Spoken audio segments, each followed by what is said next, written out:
ये बन जाता था।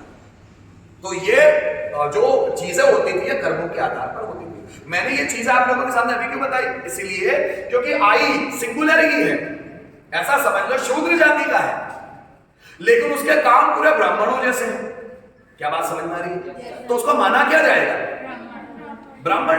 आप समझ रहे हो मेरी बात? इसलिए एग्जाम्पल दिया मैंने आपको समझाने के लिए। जो व्यक्ति जैसे काम करता है उसके आधार पर उसको माना जाता है। जैसे आप घर में एक बच्चा है, एक बच्चा बहुत ईमानदार है, तो हरिश्चंद्र की औलाद है तो उसको हरिश्चंद्र माना गया, मानते हैं, है ना।